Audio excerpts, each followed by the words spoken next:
President Donald Trump announced a 14-day pause in hostilities after Iran agreed to reopen the Strait of Hormuz and enter negotiations in Islamabad, Pakistan this Friday. Both President Donald Trump and Iran have portrayed the last minute ceasefire deal as a victory for their nations. Iran's military will coordinate passage of vessels through the critical Strait of Hormuz during the ceasefire period. Pakistan's Prime Minister has invited delegations from both Iran and the US to Islamabad for talks on Friday. Israel said it would suspend strikes against Iran but claimed Lebanon was not part of the ceasefire. Global oil prices have plunged following the deal to reopen the energy corridor, providing relief to markets. Under Iranian officials' de facto toll booth regime, commercial vessels are being charged transit fees in yuan, according to multiple reports. It's not clear at this point of time as how they are going to allow the passage of vessels through the Hormuz. World welcomes US-Iran ceasefire urges lasting peace in the Middle East. Abu Dhabi authorities are currently responding to a fire at the Habshan gas processing facility. Emergency teams have been deployed to contain the blaze and ensure the safety of personnel and nearby areas.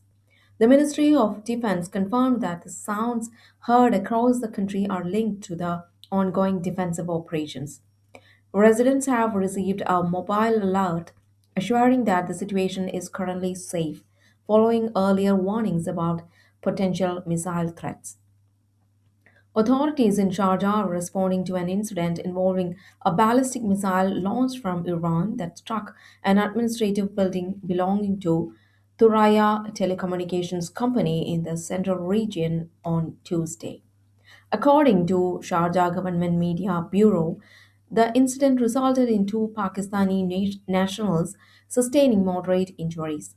Both were transferred to hospital to receive medical treatment.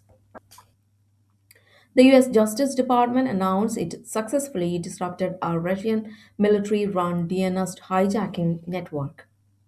US journalist Shelley Kittleson has been released after being kidnapped in Iraq. French nationals Cecile Cochler and Jacques Paris have arrived some home after more than 3 years of imprisonment in Iran's Evin prison.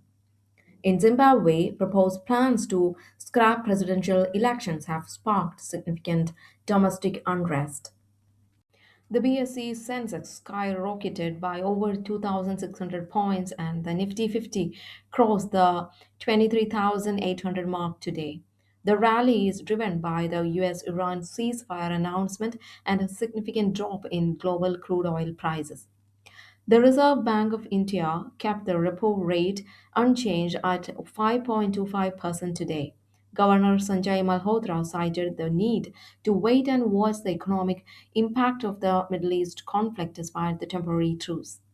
Foreign Secretary Vikram Misri is scheduled to begin a 3-day visit to the United States today to discuss trade, defense, and technology amid shifting West Asia tensions. A fresh flare up in Bishnupur district resulted in the deaths of 4 people, including 2 children, leading to widespread protests in the region. High decibel campaigning for elections in Kerala, Assam, and Puducherry has concluded, with polling set to begin shortly.